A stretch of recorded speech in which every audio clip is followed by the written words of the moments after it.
అటు వైకాపా ఇటు టీడీపీ కూటమి ఈ రెండు కూడా రాష్ట్రానికి రాహు కేతువులుగా దాపరించాయి. ఈ రెండు దుందే. జగన్మోహన్ రెడ్డి ఏమో అరచేతిలో వైకుంఠం చూపించాడు, చంద్రబాబు నాయుడు ఏమో అరచేతిలో కైలాసం చూపిస్తున్నాడు.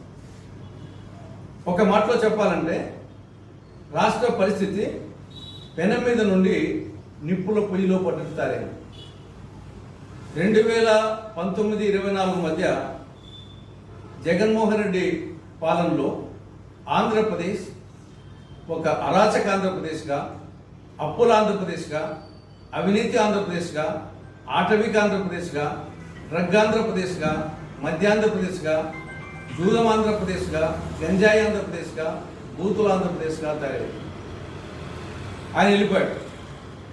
పోనీ ఈ కూటమి ప్రభుత్వమైన సక్రమంగా చేస్తుందంటే అంతకంటే గనుడు ఆచంట మల్లన్న అన్నట్టు తయారైంది. కూటమి పాలనలో మద్యం పాలసీ ఎలా తయారైందంటే మండలానికి 4 మద్యం షాపులు, 40 బెల్ట్ షాపులు, విచ్చలవిడిగా ఎక్కడ చూసినా మద్యం దొరుకుతా ఉంది. ఇక డ్రగ్స్, గంజాయి ఏదో గతంలో కాలేజీ విద్యార్థులు వాళ్ళు కొంత తీసుకునేవారు.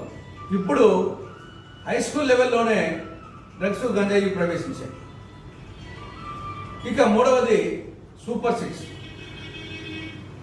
కూటమి అధికారంలోకి వచ్చిందంటే దానికి ప్రధాన కారణం జగన్మోహన్ రెడ్డి ప్రభుత్వ వైఫల్యాలతో పాటు వీళ్ళు ఇచ్చినటువంటి సూపర్ 6 హామీలు. అధికారంలోకి వచ్చేసి 11 నెలలైంది.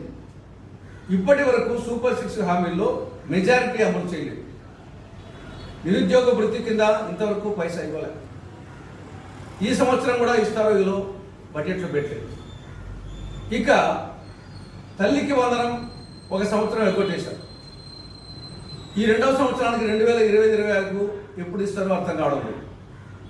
కొన్ని చెప్తున్నారు. అదేవిధంగా రైతులకు సంబంధించి అన్నదాత సుఖీభవ 1 ఇయర్ ఎగ్గొట్టారు. ఇక 25-26 ఎప్పుడు ఇస్తారో అది చెప్పడం లేదు. మహిళలకు ఉచిత బస్సు ప్రయాణం 1 ఇయర్ ఎగ్గొట్టారు. అది ఇప్పటికి కూడా దాని ఊసు లేదు. అదేవిధంగా ఆడబిడ్డ అనేది అడ్రస్ లేదు.